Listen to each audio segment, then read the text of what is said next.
Hello बच्चों, यहाँ प्रश्न है यदि x बराबर 2t बटा में 1 जोड़ में t का वर्ग दिया है और y बराबर 1 ऋण t का वर्ग बटा में 1 जोड़ t का वर्ग है, तब dy बटा dx का मान क्या होगा ये ज्ञात करना है। 4 विकल्प है। चलिए इस प्रश्न को हल करते हैं। तो इस प्रश्न का मुख्य अवधारणा अगर मैं लिखूं तो दो फॉर्मूले हमें ध्यान। तो एक फॉर्मूला हमने पढ़ा था साइन 2 थीटा का बराबर क्या होता है 2 tan थीटा बटा में अगर मैं देखूँ तो 1 जोड़ tan स्क्वायर थीटा। उस तरीके से अगर मैं cos 2 थीटा का फॉर्मूला देखूँ तो इसको मैं लिख सकती हूँ 1 ऋण में tan स्क्वायर थीटा बटा में यहाँ से 1 जोड़ में tan स्क्वायर थीटा। ये दो फॉर्मूला का ध्यान रखेंगे और इस क्वेश्चन को चलिए सॉल्व करते हैं। तो x बराबर दिया हुआ है 2t बटा में 1 जोड़ में t का वर्ग। उस तरीके से y बराबर दिया है 1 ऋण t का वर्ग बटा में 1 जोड़ t का वर्ग, ये दिया हुआ है।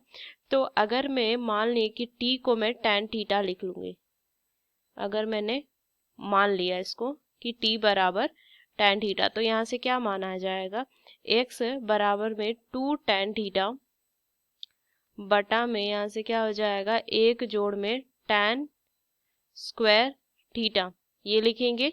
उस तरीके से इसका मान क्या हो जाएगा साइन 2 थीटा हो जाएगा। उस तरीके से अगर मैं y का देख लूँ तो y बराबर क्या हो जाएगा 1 ऋण में tan स्क्वायर थीटा बटा में यहाँ से हो जाएगा 1 जोड़ में tan स्क्वायर थीटा, ये मान आ जाएगा और इसका मान हो जाएगा cos 2 थीटा।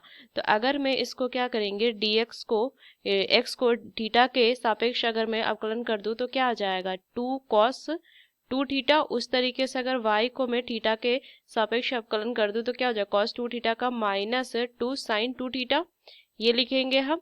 अब देखिए मुझे ज्ञात करना है dy बटा dx ज्ञात करना है, तो इसको लिख सकते हैं dy बटा में d थीटा बटा में dx बटा में d थीटा, ये लिखेंगे। तो क्या हो जाएगा माइनस 2 sin 2 थीटा बटा में 2 cos 2 थीटा। तो 2 से 2 जाएगा तो यहाँ से मान क्या हो जाएगा माइनस में tan 2 थीटा। और देखिए tan 2 थीटा का फॉर्मूला हमें पता है, अगर मैं लिखूं tan 2 थीटा का तो ये फॉर्मूला क्या होता है, यहाँ से लिखेंगे 2 tan थीटा बटा में 1 ऋण में tan स्क्वायर थीटा। तो ये फॉर्मूला इस्तेमाल करेंगे तो क्या हो जाएगा देखिए मान यहाँ से लिखेंगे, ये हो जाएगा क्या हो जाएगा dy बटा में dx बराबर माइनस 2 tan थीटा बटा में 1 ऋण में tan स्क्वायर थीटा। तो यहाँ से मान आ जाएगा माइनस में 2t बटा में, क्योंकि tan थीटा हमने t माना था तो 2t 1 ऋण में t का वर्ग, ये हो जाएगा। तो देखिए यहाँ से माइनस है तो इसको हम लिख सकते हैं 2t बटा में t का वर्ग ऋण में 1, तो ये इसका सही उत्तर हो जाएगा, dy बटा dx का मान हो जाएगा। तो अगर मैं विकल्प देखूँ तो कौन सा विकल्प हो जाएगा 2t बटा में t का वर्ग ऋण में 1, सी विकल्प इसका सही उत्तर होगा। तो इस मुख्य अवधारणा का इस्तेमाल करके मैंने इस प्रश्न को हल किया।